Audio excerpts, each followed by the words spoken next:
Morning. Welcome to our weekly Wednesday morning Tanya Shaar. Today, with Hashem's help, we will begin studying Perek Beis of Shaar Hayichud ve'Emunah. First, a very brief summary of the main ideas that we studied in Perek Aleph.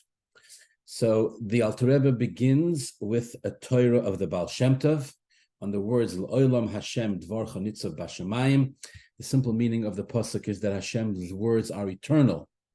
The Baal Shem Tov interpreted this pasuk, L'olam Hashem, Dvorcha Nitzav B'Shamayim, Hashem, your words stand firm in the heavens forever, to be referring not only to all of Hashem's words in a general sense, but specifically to the words Hashem uttered to bring the heavens into existence. These words, the Baal Shem Tov taught us, remain constantly in the heavens because they keep the heavens in existence constantly. And were they to depart, even for a moment, karega, even for a moment, chas v'shalom, and return to their source, return to Hashem, the heavens would be ayin ve'efes mamash, would be absolute nothing, as they were before Sheshes and Mebreshis, before the 6 days of creation, mamash. The Alter Rebbe that's point one. The Alter Rebbe goes on to say, point two, that this is true not just with regard to the heavens, but it's true with regard to all physical and all spiritual creations. All creations in all worlds, higher worlds and lower worlds, and even this physical world, and even doimim mamash. Everything has everything has words from Hashem that keep it in existence every single second, and were it to cease to exist, were it to depart, the thing being created would become ayin ve'efes mamash, would cease to exist as if it never existed in the first place.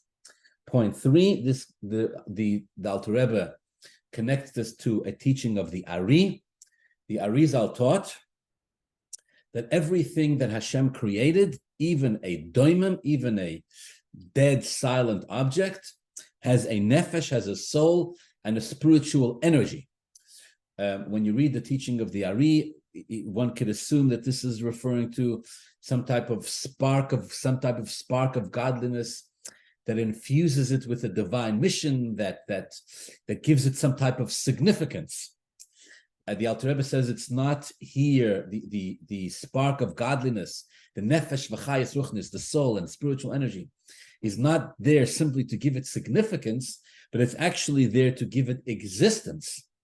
The Ari is referring to this godly element, this godly force, this godly power that exists within every created being, that keeps it in existence constantly, in existence. That's the point. The point is that it's constant and that it never ends. Okay. Point four, the Alter Rebbe goes on to discuss the idea that the Asorim Amoros, the 10 utterances that Hashem declared to bring the world and worlds into existence, only explicitly articulates 10 things, whereas there are hundreds of trillions of different types of existences. So how does everything exist from the Asorim Amoros? And here the Alter Rebbe gave the answer, which we discussed over the past 2 weeks, that the letters, the words in the letters of the Asorim Amoros, they go through evolution, and they evolve in 231 different ways, and gematrias and all sorts of things, until it filters down into even the tiniest of created beings. The analogy the Alter Rebbe gives for this is a stone. Stone is Evan. Evan is Aleph Beis Nun. The letters Aleph Beis Nun come from the Asorim Amoros, and eventually are mitzamtzem. They constrain themselves and enclose themselves even into a simple puny stone, and keep it in existence constantly every single second. The Alter Rebbe explains why it is this way, why you have only 10 things in the Asorim Amoros and everything else filters down from that, because the Asorim Amoros created the Asorim Amoros created the general creations, the general existences, right? Things like time and space and light and dark, and these sorts of very general, very overarching large creations, these are articulated explicitly in the Asara Mamoros. The smaller ones are too small to be able to derive their energy straight from the Asara Mamoros, and therefore everything else receives it through Tzimtzum and through evolution, as we discussed. Okay, toward the end of Perek Aleph, the Alter Rebbe starts to conclude by saying that for this reason, Shmoya Asher Yikruloi b'Lashon HaKodesh, the name that everything has in Lashon HaKodesh, whatever it is that the name is, this is very important. It's not just something human beings have agreed upon just to be able to identify things, but the name is important because the name contains the letters of the Kalim for the Chayas of Hashem that is constricted, that has come down to give this particular existence its godly force, its godly energy that keeps it in existence every single second, right? As we know, it's taught, the Ari himself actually taught that before parents name a child, a spark of Ruach HaKodesh enters them, and they know exactly which name to give this child so that the chayas that this child needs can come to it through the specific letters of its name. The conclusion of Perek Aleph is that the name of something is incredibly, incredibly important because actually the godly energy that keeps it in existence is filtered through this thing's name. All right. We also discussed when we learned Perek Aleph, we also discussed that the Alter Rebbe, toward the end of the Perek, makes a big deal out of the fact that the Asara Mamoros are Asara Mamoros Shebetoira. They're not just 10 utterances of Hashem; they're 10 utterances that are articulated and that are told to us in the Torah, which means that when we say that Hashem used His words to bring all things into existence, these are not just words of Hashem, but these are words of Hashem as they are part of Torah. And the significance of that, as we spoke, is that the Torah is the reason for existence. The Torah articulates Hashem's incentive and why Hashem even created the world in the first place. And so the conclusion of Perek Aleph is that Hashem and His Torah are one. And so the godly energy that brings the world into existence and the Torah that articulates the purpose for which the world is brought into existence in the first place are really one. And in the end, every created being is being kept alive every single second by the godly energy that created it, and by the Torah as articulated in the Torah that expresses the purpose for which this thing exists. Okay, this is what we learned. That's a kitzur of Perek Aleph. Perek Beis. Now, just as an introduction to Perek Beis, so again, this part of Shaar Hayichud ve'emunah is focused very much on this idea that Hashem's creation of the world is constant and ongoing. And were it to stop for a second, the created beings would cease to exist. So in Perek Aleph, the Alter Rebbe laid this out as a teaching of the Baal Shem Tov, based on the pasuk L'olam Hashem Dvarcha Nitzav B'Shamayim, meaning that the Alter Rebbe is saying this is what the Baal Shem Tov taught us. That this is when Hashem created the world, Hashem created it in such a way that the creation is ongoing and constant. So in other words, in Perek Aleph, it's given to us as a fact, as a Masorah, as a tradition that we have from the Baal Shem Tov. In Perek Beis, the Alter Rebbe will explain that there's a logic to this, there's a seichel to this, and actually it wouldn't make sense to ascertain that the world was created in any other way. It wouldn't be possible logically to accept any other way of existence. There's no way, in Perek Beis, the Alter Rebbe will argue, there's no way logically to accept that it could be done differently, that Hashem could have created the world in such a way where it created it once and then the world stays in existence from there. That the Alter Rebbe will say makes no logical sense. All right, there's a famous note or explanation here from the Rebbe, where the Rebbe explains why the Alter Rebbe first in Perek Aleph brings proof from Torah, from the Baal Shem Tov, etc., and only in Perek Beis gives the logical explanation for it. So the Rebbe says, on the one hand, what the Rebbe is saying seems very relatively simple. On the other hand, of course, it's incredibly profound. The Rebbe makes the case that when we speak about Hashem and how Hashem created the world, so logic intellect is not really a man d'Omar. Intellect is not really an authority, because Hashem is not bound by our intellect. Or in even better words, we would say, Hashem created our intellect. So the fact that something is only understood logically, is only possible in one way and not possible in a different way, this is no proof that Hashem did it the way it makes sense to us and not in a way that doesn't make sense to us, because Hashem is not bound by our intellect. So that's why in Perek Aleph, the Alter Rebbe says, this is the way it is because this is the way the Baal Shem Tov taught, and this is what we have in Messiah, this is what the Torah says. And in Perek Beis, the Alter Rebbe says, and this also makes sense. Intellectually also makes sense to say that the creation of the world has to be ongoing. Okay. Perek Beis. Mikan Tshuvas Haminim. From here, says the Alter, from this idea that we're going to explain, you have a response to those minim. Minim means non-believers. The Gilui Shoyresh Ta'usam. And we can uncover, we can reveal the very root of their error. Who are these heretics that we're talking about? HaKoifrim b'Hashgacha Pratis, those who deny the concept of Hashgacha Pratis, those who deny the concept of Hashem's intimate involvement, supervision of the tiniest and even seemingly insignificant details of creation, and the miracles and the wonders that are articulated in Torah, they don't believe in those either.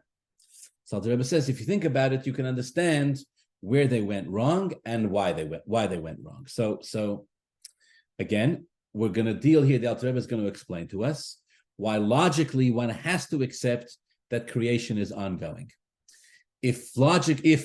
Assuming once we accept that creation is ongoing and constant every single second.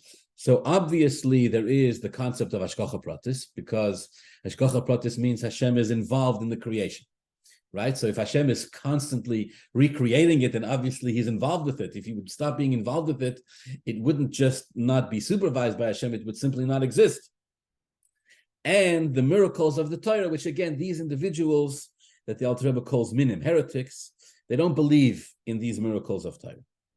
In other words, they believe in the existence of Hashem. They believe that Hashem created the world, but they were of the opinion that once Hashem created the world, then Hashem just let the world run in the order of nature, in the order of nature of things. Shatoyim, the Alter Rebbe says, they're mistaken, b'dimyonim hakoizev, in their false comparison. They're making a comparison, says the Alter Rebbe, and the comparison is false. And this led not just to a mistaken belief of theirs, but also poshet to a mistaken understanding, poshet in seichel. What's the mistake that they made? Shemedamin, that they compare Ma'aseh Hashem, Oisa Shemayim v'Oretz, the creation, the actions of Hashem in creating heavens and earth, L'Ma'aseh Enosh v'Tach B'Loisav, to the handiwork of a person. Because kasher yotzel tzoref keli, when a goldsmith or a silversmith or a blacksmith or a potter, whatever the case may be, makes a keli, shuv ein hakeli tzorich l'dei hatzoref. Once the keli is made, the keli no longer needs the blacksmith or the silversmith that made the keli. Even if he removes his hands from this keli, and goes about his own business, hakli kayam, the vessel will remain, b'tavnisoi v'tzalmoi mamash, in the same image and the same form, exactly, kasher yotzim midei hatzoref, as it left the hands of the silversmith or the blacksmith. Kach medamin hasichlim ha'elu, so too these fools compare Ma'aseh Shemayim v'Oretz, the creation of the making of heaven and earth. So again, let's go slow. So Alter Rebbe says there were these individuals. He doesn't identify them by name, obviously, and maybe either this week or next week I'll tell you one of my many theories as to who these people are exactly. But there are these individuals, the Alter Rebbe says, he calls them minim, heretics, that don't believe in Hashgacha Pratis, and they don't even believe in the miracles of Torah. The reason for they believe in Hashem, they believe Hashem created heaven and earth, but they don't believe in the supernatural. They don't believe in the supernatural. Why not? Says the Alter Rebbe, because they made a mistake. They compared Hashem's creation of heaven and earth to the way a human being will make a keli. What happens when a human being makes a keli? He takes the clay or the silver or the gold, whatever it is, and forms the keli, right? Once the keli is made, the keli no longer needs the person who made it. The person who made it can remove his hands, and can go in the marketplace, go about and live his life, and the keli remains on its own. So too, these individuals, these minim, we're calling these minim, these non-believers, they said, it's true that Hashem exists. It's true that Hashem created heaven and earth. But once Hashem created heaven and earth, Hashem removed his hands from it, and now heaven and earth exist. And they exist on their own. It doesn't need Hashem's constant and continuous involvement. It does, and therefore they didn't believe in Hashgacha Pratis, and they didn't believe in anything miraculous. Is Hashem able? Is it within the ability of Hashem to be Mashgiach B'Hashgacha Pratis? Yes. Is it within the ability of Hashem to make these miracles? Yes. But do we necessarily have to believe that? They argued no. Hashem created the heaven and earth, and once He created it, it exists. Just like once a person makes a keli, the keli exists.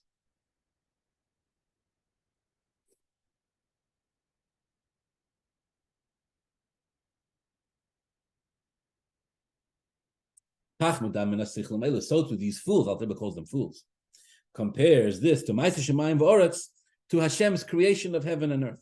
They said, if a human, in other words, if a human being can make a keli, and then the keli no longer needs the human being, Kol Shekain v'Kal v'Chomer, the Rabbanu Shalom, who's surely more capable than a human being, can make the world, and then the world no longer needs him.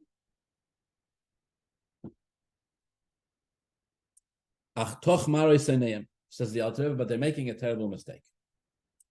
Ahev de la Godel, the tremendous difference between the handiwork and the craftsmanship of a man. Shehu yesh mi yesh. When a person makes something, it's called yesh mi yesh. We'll get into this. We're going to talk about this for a few minutes. The concept of yesh mi yesh.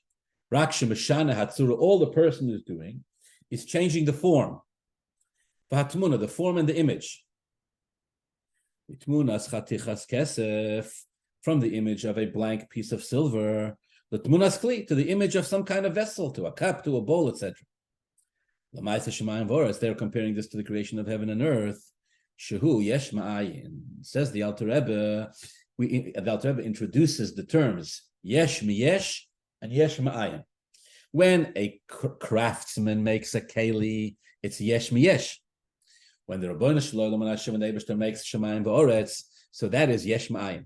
And that's the reason for the difference. That's the reason for the difference. A person making a keli, it's true. Once the person makes the keli no longer needs the person. That's because making a keli is yesh miyesh. But when the Eibishter creates shemayim v'oretz, it has to be constant, because the Eibishter's creation of heaven and earth is yesh ma'ayin. Okay. Again, when a person makes a keli, it's yesh miyesh. Whereas when the Eibishter creates the world, it's yesh ma'ayin. And that's why, when a person makes a keli yesh miyesh, the person makes the keli is made. Once the keli is made, the keli no longer needs the person.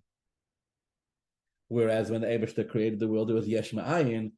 By yesh ma'ayin, the Alter Rebbe will argue here in Perek Beis. By yesh ma'ayin, the Alter Rebbe will say, it's not possible, logically, poshet and seichel, it's not logical to say that I'm going to make something yesh ma'ayin, and then once the thing is made, it's made. And once it's made, it'll hold on to its own existence. Not possible. By yesh ma'ayin, there's no such thing. It logically doesn't make any sense. Okay, so what's the svara? Actually, the svara, when you think about it, doesn't seem difficult to understand. When you take a block of silver or a block of metal, and you fashion it into a keli, you fashion it into, let's say, you make a giant bowl out of it, right? So really, all you've done is you've changed the image. You've changed the form. Before it was in one form, and now it was in a different form. Okay, so number one, you didn't do anything as far as the existence is concerned. You didn't add to its existence or take away from its existence. It exists now just the same way as it did before. It exists. So you're not tampering, you're not dealing with the existence of it, you're not touching the very existence of it, you're just changing it from one form to the other. That's point one. Point two, the existence of it is such that it can take on any type of form. It could be just a plain block of metal or silver. It could be a bowl, it could be a cup, it could be two bowls, it could be three bowls, doesn't matter. The existence of it is such, the nature of it is such, that it lends itself to many different types of forms. So the person took something that already existed, it already existed without him, and it didn't just exist, it existed in such a way that it could be, its existence allows for any type of formation, and he took it and he made a particular formation out of it. So number one, there's no chidush, there's nothing novel here really, and number two, actually all he did was he just brought out the potential that this thing already had. The thing had the potential without him. The craftsman didn't give this particular piece of metal the ability to be in the form of a bowl. It had that ability without him. He just exercised that ability of this particular piece of material. And so it makes sense that once he's left with it, once he's done with it, he can take his hands away and go about his business, and the keli remains. Because actually he didn't really give the keli anything that the keli didn't have before. The keli existed before and even had the ability to become a bowl before him. He just brought out this potential from this piece of material. All right, there's more to it, but let's start with that. On the other hand, when that's called yesh mi-yesh. Yesh mi-yesh means you take something from one thing and you make it into a different thing. But when we say yesh mi-yesh, you take something in one form and you transition it into a different form. But when you put it into a different form, it's a different form that is comfortable, that fits. In other words, that the original form doesn't resist. It doesn't resist. It could be a block of material. It could be a bowl, because it doesn't matter. Either way, the material lends itself to be in one form or the other. That's yesh mi-yesh. On the other hand, when the Eibishter created the world, he created it yesh ma'ayin. He created it yesh ma'ayin means, number one, and again, the opposite of both of these 2 points. Number one, before, and the Pasha didn't exist. There was nothing there. And Hashem brought something into existence that previously wasn't there. That's point one.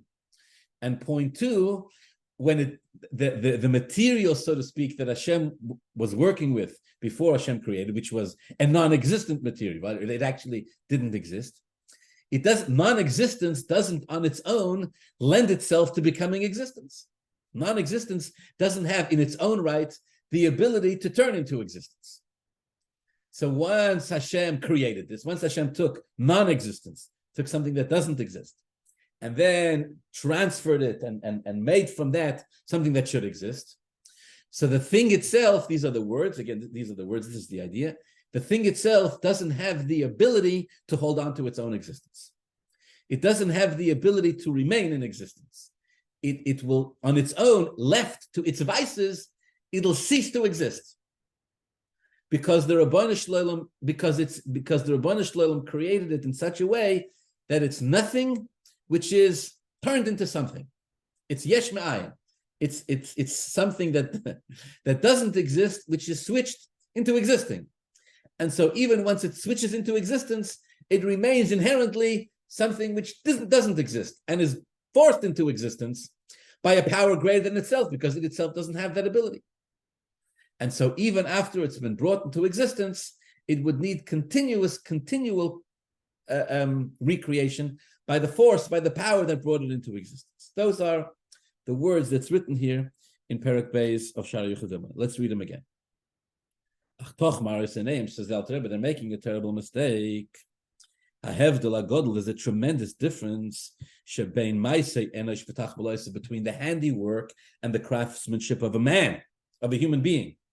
Where the human being is what the human being is doing, producing, forming is called yesh miyesh, which means that you're taking something that already exists and doesn't just already exist, but it also has the potential, the ability to exist in different forms.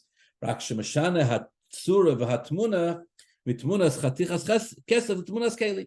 you change the form from a block of silver to the image of a vessel. They're comparing that to Hashem creating heaven and earth, which is yesh ma'ayin, which is when Hashem created it, He created yesh ma'ayin. And so when He created it yesh ma'ayin, it needs constant recreation.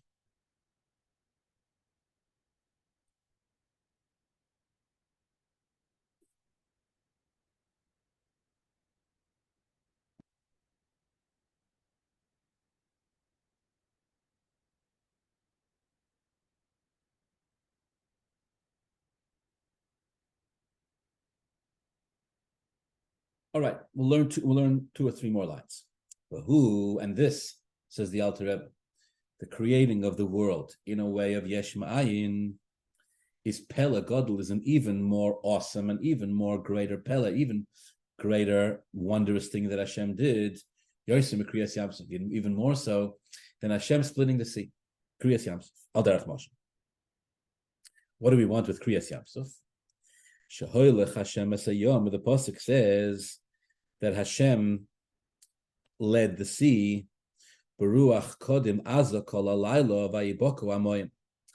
That how did Hashem split the sea? Hashem brought a wind, an eastern wind. Kol Alaylo, the wind blew all night. Vayiboku Amoyim, and the water split. V'nitzvu K'moinedo K'chayman. As the water split, it stood up like a wall. Ilu hifsik havayas ruach. Karega, if the pasuk says that Hashem, the sea was split all night. It took all night. This is the night of the 7th night of Pesach. All night the Jewish people went in a semicircle through the Yamsuf, and the Mitzrayim chased them. In the morning, as the last of the Jews exited the Yamsuf, and the last of the Egyptians entered the Yamsuf, the Rebbeinu Shloim ended the miracle of Kriyas Yamsuf, and the water collapsed upon them, and they all drowned. But all night, the water stood like a wall. And all night, the pasuk says, the wind was blowing to hold the water up like a wall. The ilu hifsik havayas ruach karega, were the Rebbeinu Shloim to stop the wind, even for a moment. Ayu hamayim choizrim v'nigorim, ayu hamayim choizrim v'nigorim b'morid kedarkom v'tivam v'loikomo kachayma b'li safek.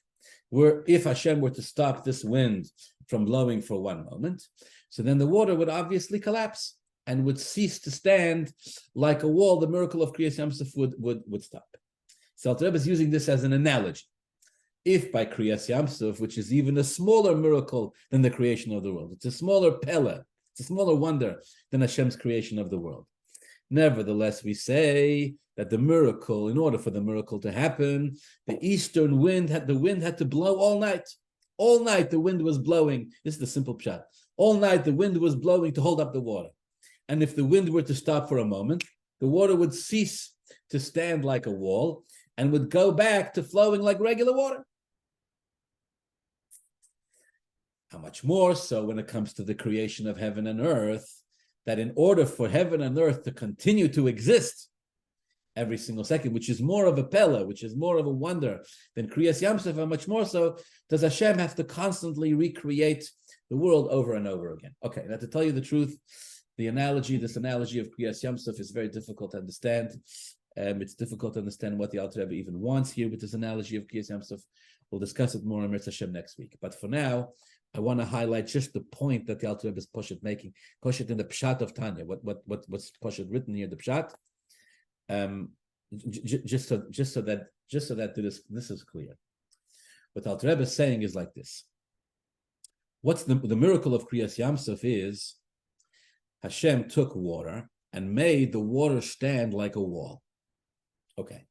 Now Hashem could have done the miracle in other ways, right? Hashem could have Hashem could have, brought a big fire and dried up all the water, right? Hashem could have turned the water into bricks. Hashem could have gotten rid of the water altogether, right? And whatever the case may be. No, but that's not what Hashem did. Instead, for whatever divine reason, Hashem wanted that it should stay water, and it should remain. This is the pshat, and it should remain with the properties. The nature of water should remain, and water, whose nature is to flow, should stand like a wall. That's the way we're learning the pshat and the miracle of Kriyas Yam Suf. That the water should retain it. In other words, Hashem could have just changed the nature of water and made the water be like bricks and cement. Didn't do that. Hashem left inherently the nature of water, which is to flow, and water whose nature is to flow should stand like a wall for the sake of Kriyas Yam Suf. Okay. That's how we're understanding the miracle of Kriyas Yam Suf. Why is that important? It's important because this gives us a deeper level of understanding into this business that the Pasuk says that all night there was an eastern wind that was blowing to make Kriyas Yam Suf. Now, if Hashem could make Kriyas Yam Suf, he can't make Kriyas Yam Suf without an eastern wind. What does he need the eastern wind for?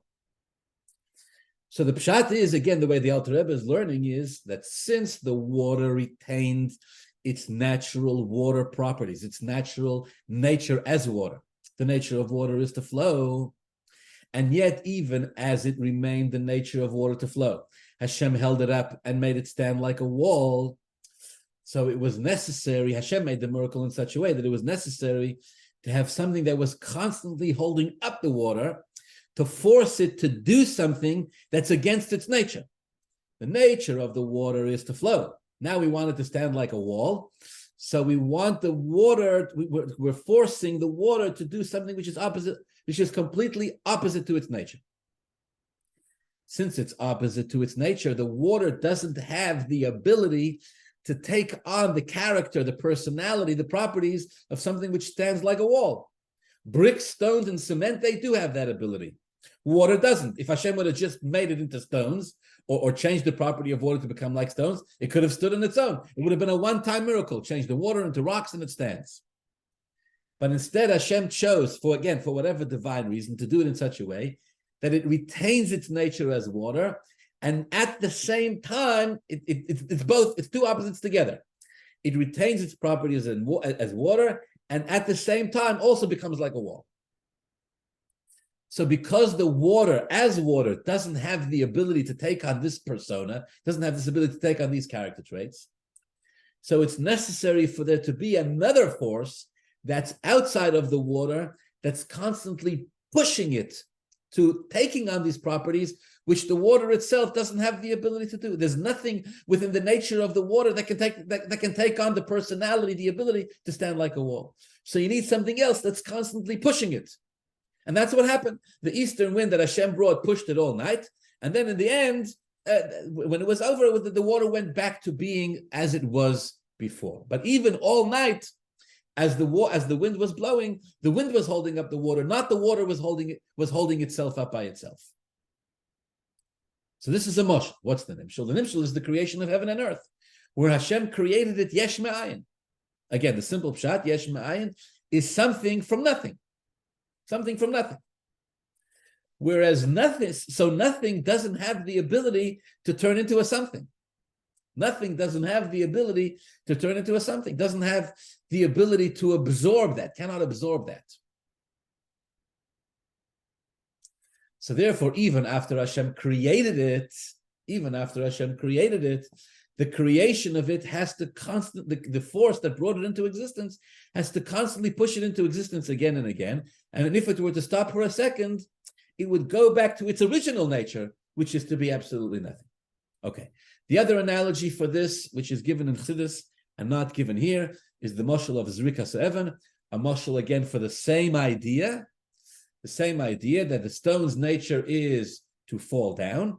If a person takes a stone and throws the stone up into the air, so because the koyach of the person is constantly pushing the stone against its nature, something that the stone itself does not have the ability to absorb, so the stone will only fly as long as the person's koyach pushes it. Once the person's koyach ends, the stone will stop flying and will go back to its original nature of falling back down. Now, about 2 or 3 weeks ago, somebody asked me about another analogy, which in my humble opinion is also a good analogy. Somebody asked me if you can compare this to a person being on life support. Well, let's say, again, Rahman al-Islam lo yaleinu, a person's internal organs have failed. And let's say, again, for the sake of this analogy, there's no chance that the person will ever heal. There's no chance that the person will ever recuperate their heart, their lungs, their kidneys, their liver, whatever the case. Maybe Rahman al-Islam have died to a point that there's no way it can come back. So the person is being held alive on life support. So here again, you have maybe, this is not a mashal from this, but it's a mashal of human beings to try to understand this. Here you have maybe again another shtickle mashal for the same idea, where the life support machines, the machines are constantly forcing the heart to pump, or whatever the case may be, forcing the person to breathe, pushing them into life.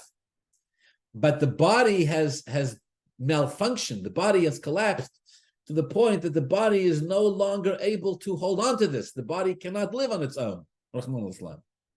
So as long as the life support machines will pump the person into existence, will breathe, and will make the heart pump, etc. So the heart will pump and the lungs will work. But once it stops, the body, because it doesn't have the ability to do this, will perish and no longer continue to live. Now, the reason why I'm even bringing this up, the reason why I like this mashal, is because you see here actually, in a way, what the Alter Rebbe wants to say with this parak. Most of the time, the reason why, or very often, the reason why we keep people on life support is because there's some element of optimism, there's some element of hope. Maybe the heart will heal, maybe the lungs will heal, maybe the kidneys will heal, maybe the body will be able to absorb, will come back to life, and will be able to function as a living being. So the life support machines are just helping the internal organs to get to a point where they can start working again on their own. That would be yesh miyesh.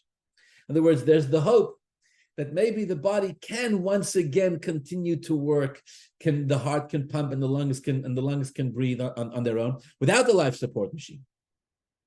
So the life support machine is there. In that case, life support machine would be compared to a person making a keli, where the person makes the keli, but once the keli is made, the keli should be able to stand on its own. Hopefully, in the case of life support. Whereas if Rahman al-Islam, the person there's absolutely no chance. How do we know this? Hashem knows. There's absolutely no chance that the person will ever come back to life. So then the life support machine is just pumping, and it's basically pumping into something dead. And as soon as it stops, it'll cease to exist. So the mashal is maybe a little bit dark, but there's a point to it which I really like. What the Alter Rebbe is saying is, when the Rebbeinu Shalom creates the world and it's yesh ma'ayin, it's like pumping life into a person that there's no chance they can come back to life. It's like pumping existence. It's yesh ma'ayin. It's pumping existence into something that simply cannot and never will, and it's impossible for it to exist. So as long as you pump chayes into it, as long as you pump existence into it, pump gesundheit, it can exist. As long as Hashem keeps recreating it, can exist for thousands of years. But once it stops, once you stop for a second, the thing on its own automatically will go back to non-existence, because yesh ma'ayin. And ayin, nothing doesn't have the ability to exist, just like water that flows, never has the ability to stand like a wall. Okay, so to wrap up, Perek Beis, the Alter Rebbe is saying, the idea that creation is constant is not just a Kabbalah that we have from the Baal Shem Tov, it's not just a tradition that we have, there's also an element of seichel, of understanding to it. And this idea was missed, this intellectual distinction was missed by those minim, by those non-believers who couldn't get themselves to believe in Ashgacha Pratis and in the miracles of Torah. What's the distinction? The distinction is the distinction between yesh miyesh and yesh me'ayin, where the difference is that by yesh miyesh, all you're doing is changing the image of it. You're not really giving it something it didn't already have before. Before it had the ability to exist, you're just actualizing this ability. Whereas with the creation of the world, it's yesh ma'ayin. it can be compared more to Kriyas Yamsuf, where water doesn't have the ability to stand like a wall, and Hashem forced it, it has to be constant. So with Yesh Ma'ayin, the thing doesn't exist and doesn't even have the ability to exist. And so when Hashem creates it, the creation has to be constant and ongoing all the time. All right. I'm just going to drop a little bomb. I'm just going to drop a little bomb here, and then we'll call it a day. There is a very famous and very enigmatic and really disturbing passage in Gemara. The Gemara is quoted very, very, very brief by Rashi in Parsha Shlach by the story of the Meraglim. For the story of the Meraglim, the Torah says that Moshe Rabbeinu sent 12 spies, and the 12 spies came back, and 10 of them gave a bad report about Eretz Yisrael and Tisha B'Av, as we all know. Now, one of the psukim that speak about the report that the 10 spies brought negatively about Eretz Yisrael, where it speaks about how the Meraglim said, Eretz Yisrael, the land is so powerful, the people are so powerful. It says, the Meraglim said, we will not be able to go up and conquer Eretz Yisrael, quote, Ki chazak hu mimenu. The simple pshat is because they, the people who live there, are more powerful than us. We're not going to be able to go in there and conquer it. Chazak hu mimenu. The Gemara says, chazak, when the Meraglim said chazak hu mimenu, they didn't only mean that Eretz Yisrael was too powerful for the Jews to conquer. They meant that Eretz Yisrael was too powerful for Hashem. Quote, Afilu Baal Habayis, even the owner of the house, Eina yochel lohoitzias kelev, is unable to remove his kelev from there.